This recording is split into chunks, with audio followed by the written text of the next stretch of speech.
할렐루야. 오늘 이렇게 권사님들 헌신 예배를 드리면서 감사 예물 드리시고 홍현저 권사님 감사 예물 드렸습니다. 불 꺼주세요. 오늘 두 가지를 말씀을 드리려고 합니다. 우리 권사님들은 교회의 꽃과 같은 존재예요. 교회에 정말 가장 열심히 있고 충성을 하는 일꾼들인데, 우리 권사님들 헌신 예배를 드리면서 우선 누구보다도 교회를 더 사랑하는 우리 권사님들이 되기를 축원합니다. 왜 우리가 교회를 사랑해야 될까요? 주님이 교회를 사랑하기 때문에 그렇습니다. 여러분, 제가 우리 삼성교회 와서 첫 번째 설교가 고린도전서 1장 1절에서 3절 말씀으로 설교했거든요. 거기 보면 고린도 교회를 거룩한 교회요, 거룩한 성도, 하나님의 교회, 이런 말로 표현을 했어요. 근데 거기서 이 고린도 교회 특별히 그런 단어를 썼다는 게 제가 굉장히 충격적으로 받아들인 말씀이거든요. 왜냐하면 고린도 교회는 너무너무 문제가 많은 교회였어요. 심지어는 사도 바울의 사도권을 부인하면서 사도 바울을 정면으로 대적하는 사람들이 있었기 때문에 사도 바울 개인적으로 생각하면 정말 불쾌하고 화가 나고 속상한 그런 마음을 가질 수밖에 없는데도 불구하고 그 교회를 향해서 편지를 쓰면서 처음부터 그런 교회를 하나님의 교회라고 말하고 거기 있는 성도들을 거룩한 성도라고 부르고 있습니다. 그렇게 교회를 새롭게 보고 새롭게 인정하는 이런 모습이 저로 하여금 사도 바울의 그런 믿음의 눈, 믿음의 마음을 저도 갖게 해서 교회에 대한 새로운 안목을 갖게 해 주었습니다. 고린도전서 3장과 6장에 보면 왜 그렇게 예수님이 교회를 사랑할 수밖에 없는지를 나타내는 구절이 있는데, 교회가 한 사람 한 사람이 예수님이 자기의 피를 주고 사서 세웠다라고 말씀을 하세요. 그만큼 예수님이 교회를 사랑하고 교회 안에 있는 성도들을 사랑한 거죠. 그러니 여러분, 사도 바울이 정말 화가 나고 속상한 그런 마음으로 교회를 바라볼 때는 저 왼수들, 내가 그렇게 사랑하면서 세웠는데, 그렇게 희생하고 고생하면서 세웠는데 나를 이렇게 무시하고 내 말을 이렇게 거역하고 나를 이렇게 사도로 인정 안 해? 너무너무 화가 날 텐데요, 하나님께서 이 교회를 얼마나 사랑하는지를 바울에게 가르쳐 주니까 바울이 그런 생각을 싹 내려놓고, 정말 교회는 너무너무 귀한 것이고 예수님이 사랑했는데 나도 교회를 사랑해야지, 그런 마음으로 교회를 보고 있는 거예요. 여러분, 이런 마음이 저와 여러분에게도 있기를 축원합니다. 적어도 권사님 정도 되면 교회를 언제나 어떤 일이 있어도 사랑하는 마음이 있어야 돼요. 한번 여쭤볼게요. 이 세상에 문제 없는 교회가 있을까요? 문제 없는 교회는 없습니다.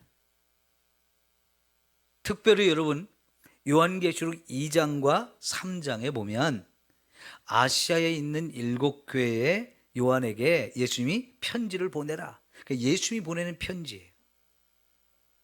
거기 보면 아시아의 7교회 다 문제가 있어요. 그래서 예수님이 책망을 합니다.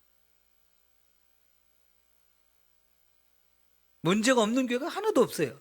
그 아시아에 있는 7교회는 이 땅에 있는 모든 교회를 대표하는 교회들이에요. 근데 그 교회들마다 어디를 봐도 문제가 다 있어요. 특히 주님의 눈에는 그 문제들이 너무나 잘 보이겠죠. 근데 예수님이 그렇게 문제가 많은 교회, 이건 교회가 아니야, 나는 이 교회를 떠날 거야, 이러지 않으셔요. 분명히 문제가 있어서 책망을 하시지만 그 편지를 보내기 전에 1장, 요한계시록 1장 마지막에 보면 어떤 모습을 요한에게 보여주셨냐면 7개의 촛대가 있고 그 촛대 사이를 예수님이 왔다 갔다 하시는 모습을 보여줘요. 그 촛대가 바로 교회를 상징하는 거였고요. 예수님은 손에는 7개의 별을 붙들고 그 촛대 사이를 왔다 갔다 하셨거든요. 그 7개의 별이 또 뭐를 상징하는 거였어요? 교회의 사자들, 교회의 목회자들을 의미하는데요. 어떤 교회는 목사가 문제가 있고 또 어떤 교회는 성도가 문제가 있어요. 그렇지만 예수님은 그 문제가 있는 교회들 사이를 계속 왔다 갔다 하시는데 그게 뭐냐면 교회를 돌보면서 사랑하고 있는 모습이고요. 문제가 있는 목회자라도 주님의 손을 붙들고 주님의 손에 붙들고 지금 교회를 세워가려고 그렇게 애를 쓰고 있는 예수님의 모습을 보여주는 겁니다. 그렇다면 여러분, 교회가 문제가 없기 때문에 우리가 교회를 다니고 교회를 사랑하는 게 아니고요. 문제가 있지만 저와 여러분이 그래도 그 한 영혼 한 영혼이 예수님이 사랑해서 그 영혼을 구원하기 위해서 정말 그 영혼을 대신 십자가에서 그 죄를 짊어지고 죽어가지고 살려주신 그 영혼들이 있는 교회이기 때문에 우리는 교회를 사랑하게 되는 거예요. 어쩌면 우리 교회에서 무슨 문제가 있는지를 가장 많이 아는 분들이 장로님이고 권사님일 거예요. 우리 교회 무슨 문제가 있나 모르는 사람도 사실은 많이 있겠죠. 그런데 권사님 정도 되고 또 장로님들 되면 우리 교회 무슨 문제가 있는지 가장 많이 아는 사람일 거예요. 그러나 그걸 알면서 또 그런 문제가 있기 때문에 오히려 교회를 더 섬기고 교회를 사랑하면서 교회를 더 아름다운 교회로 세워가도록 힘쓰고 애써야 할 줄 믿습니다. 그렇게 교회를 사랑하는 성도들이 많고 그런 교회를 사랑하는 일꾼이 많은 교회가 진짜 좋은 교회가 되어질 줄 믿습니다. 제가 전에 이곳에 오기 전에 있던 교회 바로 옆에 교회 하나가 또 있었어요.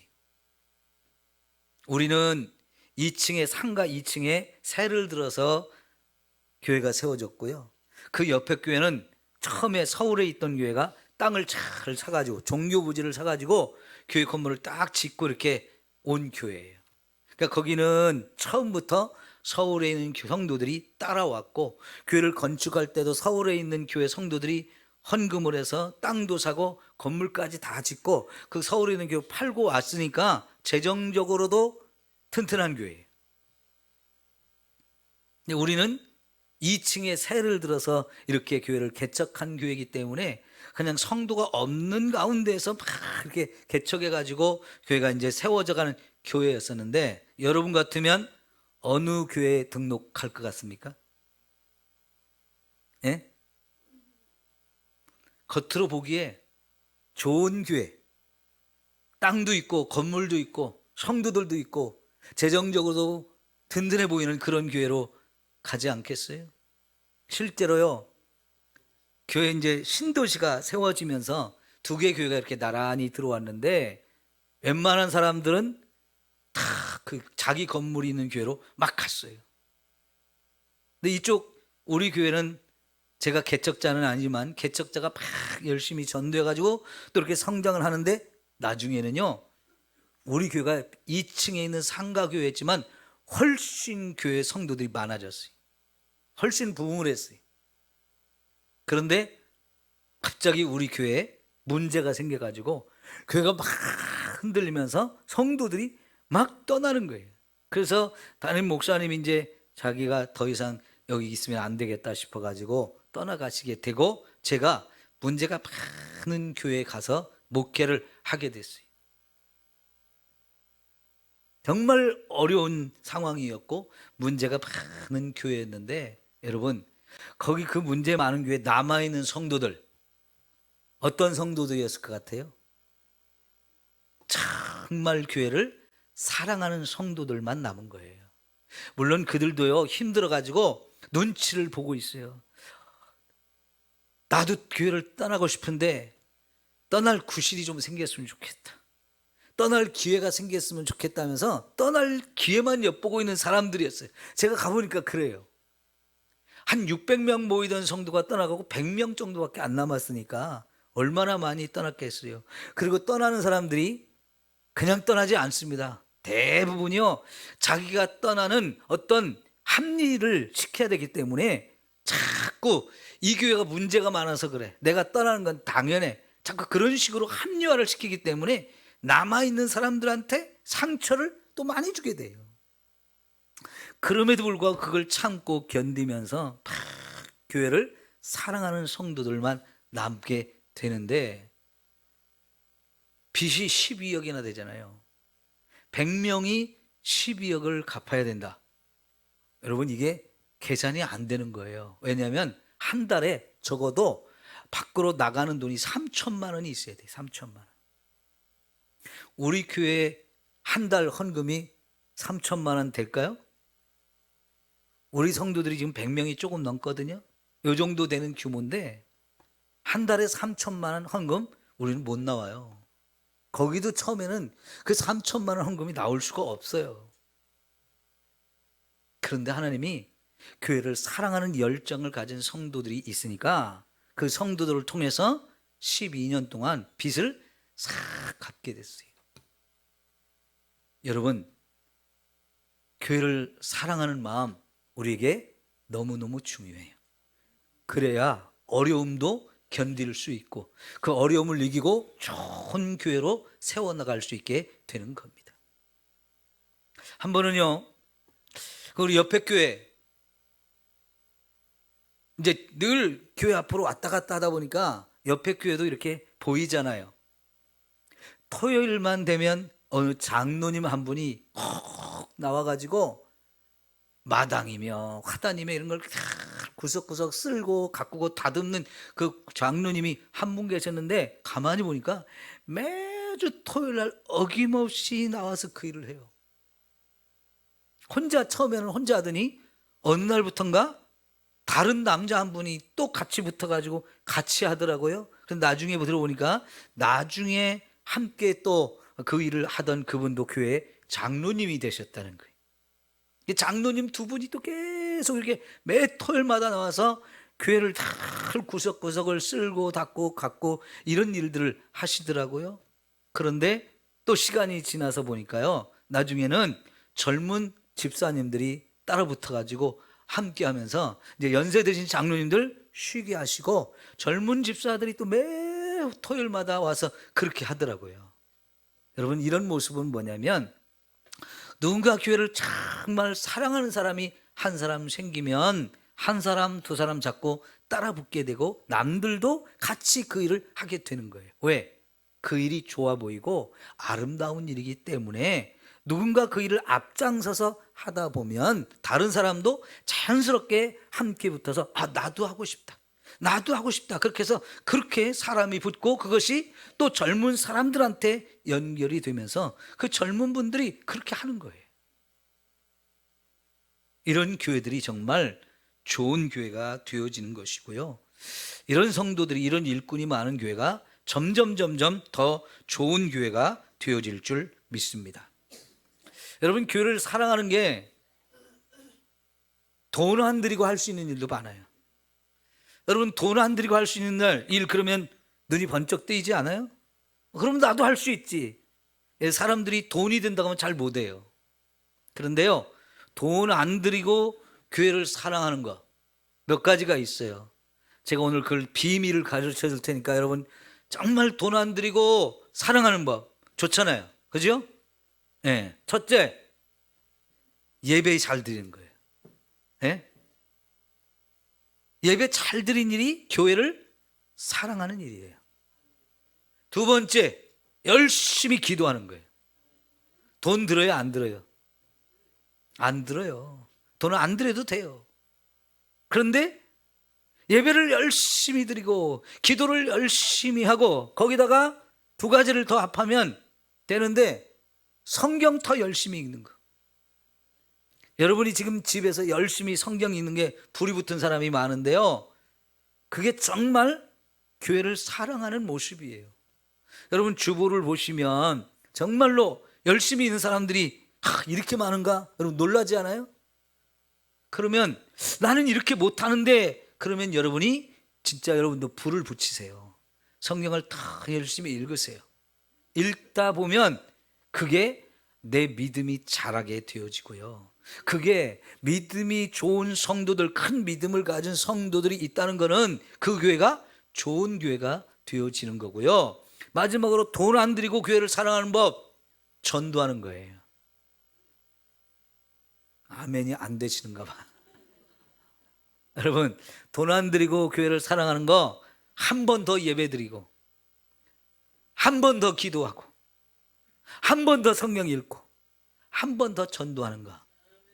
돈 안 들이지만 정말 이게 여러분 교회를 사랑하는 너무너무 아름다운 일이고, 이렇게 하면 교회를 사랑할 뿐만 아니라 여러분의 믿음도 자라게 돼 있어요. 여러분의 영혼이 점점 힘을 얻게 되어지고, 그렇게 영적인 힘을 얻은 걸 가지고 여러분이 더 교회를 위해서 힘쓰고 아름다운 일을 행할 수 있게 되어지는 거지요. 여러분 이런 교회가, 이런 일꾼이 많은 교회, 진정 좋은 교회인 줄 믿습니다. 이제 우리 장로님들도 자꾸만 연세가 들어가고 권사님들도 연세가 들어가기 때문에 어느 정도 시간이 되면 또 새로운 장로님, 새로운 권사님들을 세워야 되는데, 한번 생각해 보세요. 우리 교회 누구를 또 새로운 분을 장로님을 세우면 좋을까? 어떤 분을 또 새롭게 권사님으로 세우면 좋을까? 한번 생각해 보세요. 그렇게 생각해 보면 정말 우리 교회에 새롭게 장로를 세울 만한 분이 있을까? 안 되겠는데? 권사로 세울 만한 분이 있을까? 안 되겠는데? 사실은 그게 걱정이에요.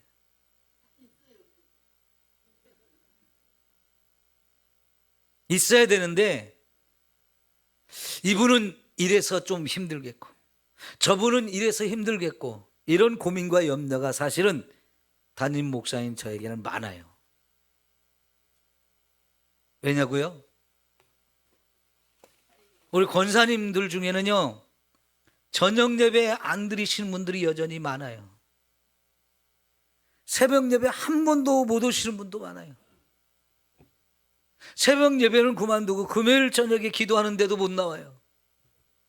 중보 기도하는 권사님들 너무 적어요. 전도 현장에 못 나오시는 분도 많아요. 권사님들도 그런데 새로운 분을 권사님으로 세운다고 할 때 이런 걸 다 좀 따져가지고 잘하는 사람을 세워야 되는데, 이게 안 되면 결국 고민이 될 수밖에 없거든요. 그죠? 여러분 정말 교회를 여러분이 열심히 사랑하셔야 돼요. 특별히 권사님들이 이렇게 교회를 사랑하는데 앞장설 때 그 뒤를 이어서 자꾸 새로운 일꾼들이 세워지고 새로운 일꾼들이 함께 교회를 섬기고 사랑하는 가운데 우리 삼성교회가 더 좋은 교회, 더 아름다운 교회가 되어질 줄 믿습니다. 두 번째, 우리 권사님들 헌신 예배를 드리면서 제가 권면하고 싶은 거, 좋은 일꾼이 되어주시기를 바랍니다. 좋은 일꾼. 자, 여러분 오늘 사도행전 6장을 읽었는데 여기에 처음으로 초대교회에서 7명의 집사님들을 세우지요. 자, 7명의 집사님을 세울 때 여러분이 같이 읽은 말씀에서 이제 어떤 사람을 일꾼으로 세우라고 그랬습니까? 조건, 자격 조건을 여기 말하고 있습니다. 자, 5절을 보세요. 온 무리가 이 말을 기뻐하여, 첫째, 어떤 사람? 믿음이 충만한 사람. 두 번째, 성령이 충만한 사람. 그랬어요. 요게 그때 초대교회에서 일꾼을 세우는데 필요한 자격 조건이었습니다. 아무나 세울 수 없다는 거예요. 아무나 세워서는 안 된다는 거예요. 적어도 교회의 일꾼이 되어서 다른 사람들을 대표해가지고 중요한 일을 맡겨야 되는데, 이 일을 감당할 수 있는 사람으로 첫째로 믿음이 충만하고 성령이 충만한 사람을 세우라 그랬는데, 이거는 여러분 조건이에요. 자격이에요.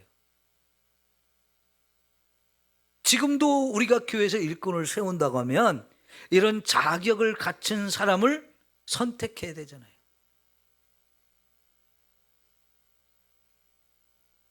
여러분, 그래서 여러분 각자가 꼭 내가 권사가 되고 장로가 되어야 되겠다 이런 목표를 가지고 이렇게 해야지가 아니더라도, 여러분 정말 우리가 주님의 몸된 교회를 사랑하고 그래서 그 교회 안에 내가 좋은 일꾼으로 세워진다는 것은 여러분에게 우선 복이 되어져요.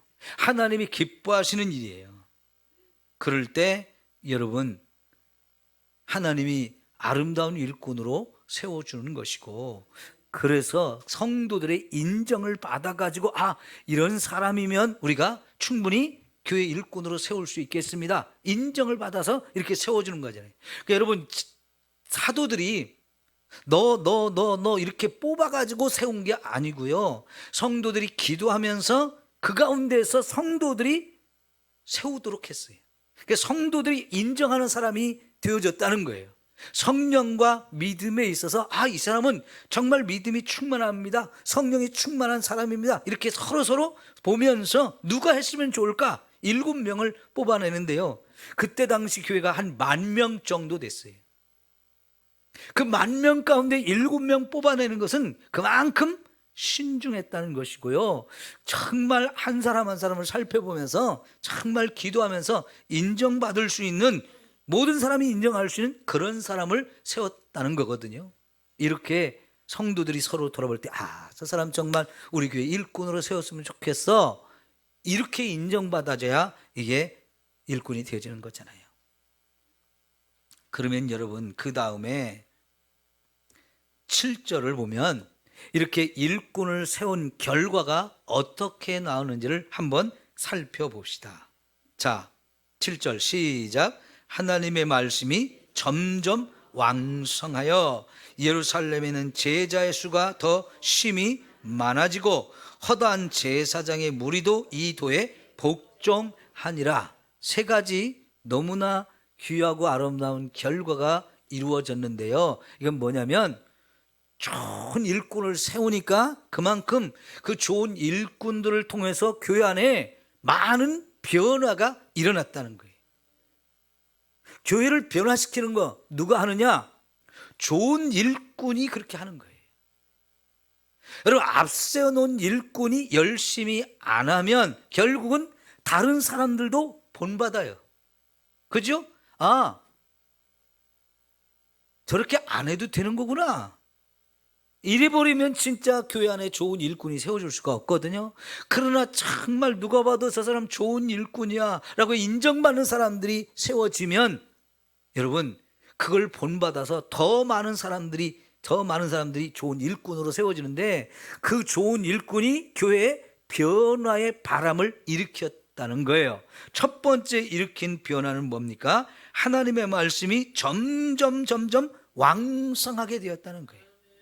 여기는 2가지를 볼 수 있는데, 이렇게 일꾼을 세울 수밖에 없었던 이유가 사도들이 이렇게 사람들을 접대하는 일, 성도들이 드리는 헌금을 가지고 가난한 사람들을 이렇게 구제하는 일을 하다 보니까 말씀을 준비하고 선포하고 가르치는 일, 그리고 기도하는 일이 그만큼 시간이 뺏겨져서 소홀하게 되어지는 거. 그래서 우리는 말씀과 기도에 전념하겠다, 그래서 우리 이 성도들을 구제하는 일을 전적으로 맡아서 할 수 있는 사람을 7명 세우자 해서 이렇게 일꾼을 세웠더니, 우선 사도들이 이 구제하는 일을 내려놓으면서 말씀과 기도에 집중할 수 있게 되었어요. 그리고 그 말씀을 잘 연구해 가지고 열심히 말씀을 전하다 보니까 성도들 한 사람 한 사람이 말씀의 사람이 되어지는 거예요. 말씀을 잘 깨닫고 그 말씀의 은혜를 받고 그 말씀을 통해 믿음이 자라니까 말씀이 점점점 교회 안에 왕성하게 세워지게 됐다는 거지요. 여러분, 교회는 말씀 위에 세워질 때 가장 건강한 교회가 되고 은혜가 넘치는 교회가 되어집니다. 말씀이 없는 교회는요, 겉모습은 아무리 커도 바람만 살짝 불어도 훅훅 넘어가요. 우리나라는 이 땅에 정말 몇천 년을 이렇게 살다 보니까 우리가 이 땅에 살면서 집을 탁탁 짓는데 우리 환경에 맞는 집을 짓거든요. 그러다 보니까 웬만하면 집에 한 집에서도 100년 이상 살아온 사람들이 많아요. 우리가 막 전쟁도 많이 일어나고 자연재해도 많이 있지만은 그런 가운데요, 집을 한번 지으면은 뭐 흙이 됐든 돌이 됐든 벽돌이 됐든 뭘로 짓든 튼튼하게 짓다 보니까 100년 이상 살아가는 그런 집들이 많거든요. 근데 여러분, 미국 같은 데는 토네이도, 이게 엄청나게 센 바람도 많이 불고요, 허리케인이라고 하는 우리나라 태풍과 비교할 수 없을 정도로 더 강력한 이런 바람, 이런 게 많이 부는데요, 뉴스를 보다 보면 집이 그냥 다 날아간 집들이 많아요. 희한하게 미국에 그렇게 잘 사는 나라인데도 집이 그냥 팍팍 날아가는 것들이 많은데, 왜 그러냐면 나무로 집을 짓다 보니까요, 너무 쉽게 짓는 거예요. 그런 바람이 불면 그냥 집이 완전히 없어지는 그런 경우를 많이 보잖아요. 그런 바람을 경험을 했으면 그런 바람에 날아가지 않는 집을 져야 되는데, 미국 사람들 희한하게 날아가는 집을 잘 져요. 여러분, 교회는 말씀이 왕성해야 돼요.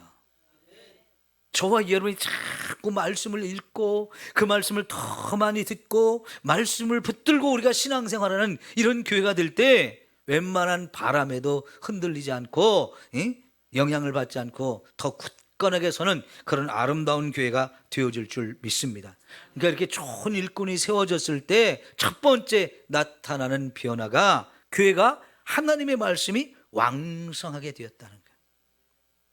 그렇게 되어지니까 제자의 수가 더 심히 많아졌다는 겁니다. 다시 말하면 전도를 열심히 하게 되고, 그래서 날마다 구원받는 무리가 더해지는 이런 아름다운 교회가 되었다는 거예요. 여러분, 5장 마지막 절을 한번 볼까요? 5장 마지막 절, 사도행전 5장 마지막 절, 시작. 그들이 날마다 성전에 있든지 집에 있든지 예수는 그리스도라고 가르치기와 전도하기를 그치지 아니하니라. 네, 여러분, 초대교회 성도들의 삶이 이랬어요.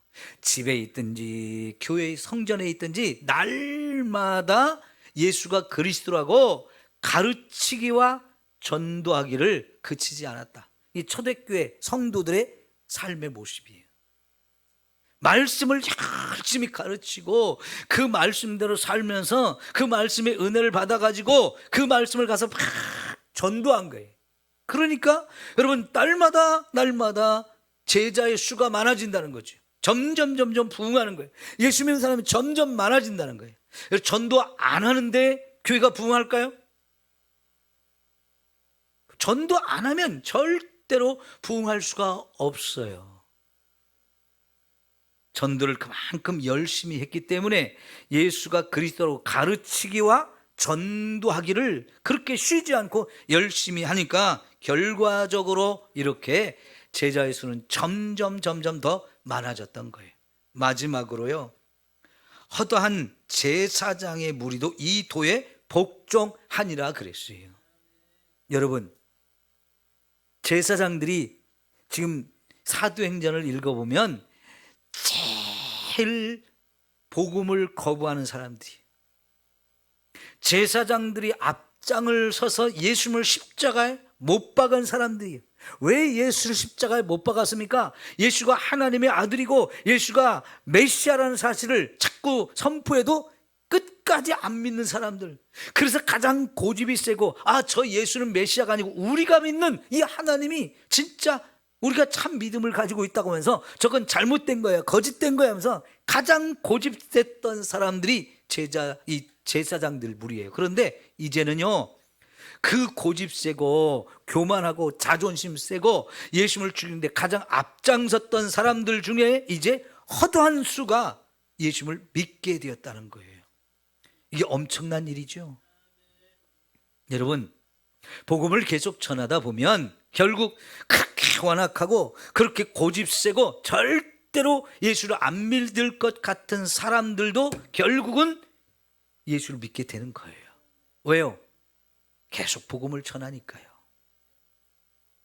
그런데 전도하지 않으면 그런 일은 절대로 일어날 수가 없는 겁니다. 우리 권사님들이 더 전도하는데 앞장서야 돼요. 그래야 우리 삼성교회가 정말 날마다 구원받는 무리가 더해지는 그런 아름다운 교회가 되어지지 않겠습니까? 여러분, 또 하나 우리가 여기서 확인할 수 있는 게 뭐냐면, 아까 말씀드렸지만은 말씀이 이렇게 흥왕하게 되어졌다, 말씀이 점점 왕성하게 되어졌다, 그 얘기는요, 이 좋은 일꾼들이 세워짐으로 인해서 사도들이 말씀과 기도에 더 전념할 수 있게 되었다는 거죠. 그러면요, 일을 나누어 가짐으로 인해서 이 목회자가 정말 그 말씀을 전하고 기도하는 일에 더 집중하게 되었다는 건데요, 그만큼 이 좋은 일꾼들이 세워짐으로 인해서 목사가 가지고 있는 많은 부담스러운 일들을 내려놓게 되고 오히려 가장 중요한 일에 더 집중할 수 있게 되었다는 거지요. 여러분, 교회에 좋은 일꾼이 세워지면 목사는 그만큼 힘을 얻게 돼요. 이것저것 다 신경 쓰면서 다 관리하려고 하면 그거는 한도 끝도 없는데, 다른 분들이 성도들 가운데 이것도 내가 해야지 저것도 내가 해야지 하면서 그렇게 짐을 나누어지다 보면 목회자가 더 중요한 일에 집중하게 됨으로 인해서 교회가 더 안정이 되어지고 더 평안하게 되고 하나님이 기뻐하는 교회로 되어진다는 거지요. 그러니까 특별히 우리 교회 권사님들은 저를 잘 도와주시는 분들이 돼야 돼요. 제가 목회자로서 교회를 돌보고 이렇게 세워가는 일에 여러분이 많은 부분을 같이 가져가시고 협력해 주시는 만큼 제가 이 일을 더 열심히 할 수 있게 되어지는 거지요. 이런 좋은 일꾼이 많은 교회, 그런 교회가 건강한 교회가 되고 하나님의 축복이 임하는 아름다운 교회가 되어질 줄 믿습니다.